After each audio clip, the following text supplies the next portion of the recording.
Thinking, Fast and Slow by Daniel Kahneman. Thinking, Fast and Slow by Nobel laureate Daniel Kahneman explores the two systems of thinking that shape human judgment and decision-making. Kahneman introduces readers to these systems, known as System 1 and System 2, and explains how they interact to influence our thoughts, choices, and behaviors. The book is a deep dive into cognitive biases, heuristics, and the limitations of human reasoning. System 1. Fast thinking.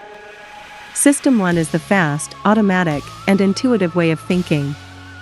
It operates effortlessly and quickly, relying on heuristics, which are mental shortcuts that help us make decisions quickly and efficiently without much conscious thought.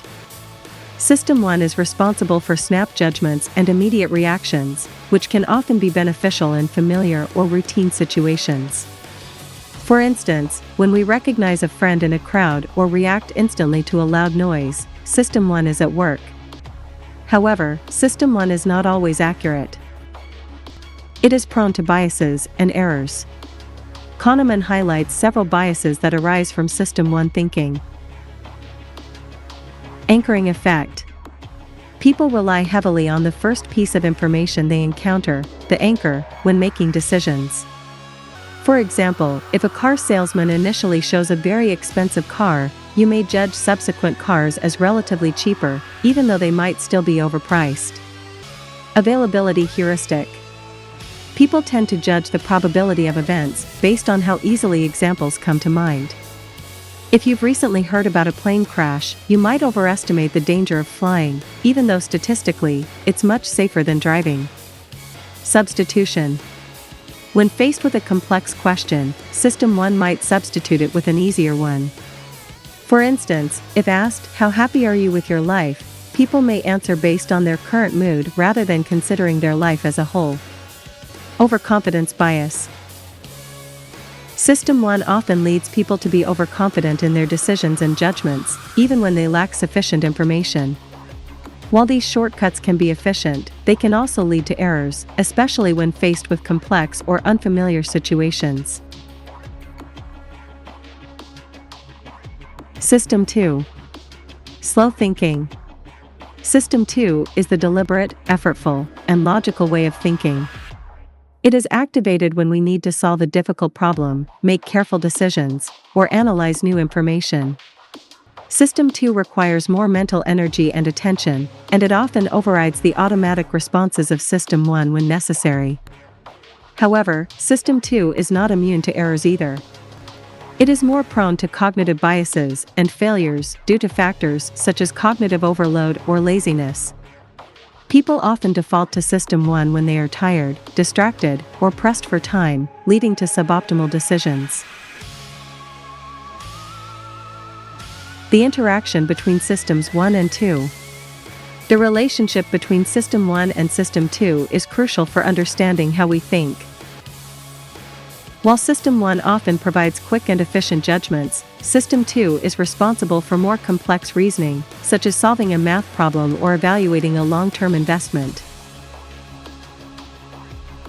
System 1 and System 2 often work together, with System 1 quickly offering a judgment, and System 2 either accepting it or overriding it with a more thoughtful analysis.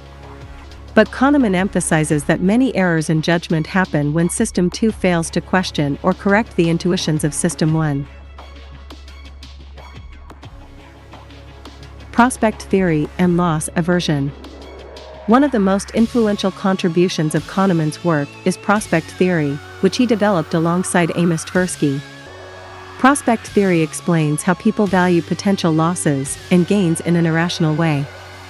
People tend to experience the pain of loss much more intensely than the pleasure of equivalent gains, a concept known as loss aversion. For example, losing $100 feels much worse than gaining $100 feels good. This bias can influence financial decision-making, gambling, and risk-taking behavior. People often make decisions that avoid losses even when they could potentially lead to greater gains in the long term. Kahneman also discusses the concept of framing. The way information is presented can drastically affect decisions. For example, People are more likely to choose a medical procedure if it's framed as having a 90% survival rate rather than a 10% mortality rate, even though both statistics are equivalent. Cognitive biases. Kahneman elaborates on various cognitive biases that influence human judgment. Some of the most notable ones include hindsight bias. The tendency to believe, after an event has occurred, that we would have predicted it. This bias makes us overestimate our ability to foresee outcomes. Confirmation bias. The tendency to search for or interpret information in a way that confirms our pre-existing beliefs, while disregarding evidence that contradicts them. Planning fallacy. People tend to underestimate how long it will take to complete a task, often resulting in delays and cost overruns. Representativeness heuristic. People often judge the likelihood of an event based on how similar it is to a prototype. For example, if someone looks like a typical librarian, we may assume they are one, even if they are not. Endowment effect. People tend to value things more highly simply because they own them. For example, people are often reluctant to sell a possession at a lower price than they would pay for it. The two selves. Experiencing versus remembering. Kahneman distinguishes between the experiencing self and the remembering self.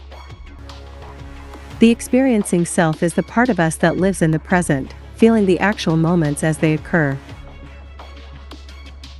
The remembering self is the part that reflects on those moments after they have passed and shapes our memories.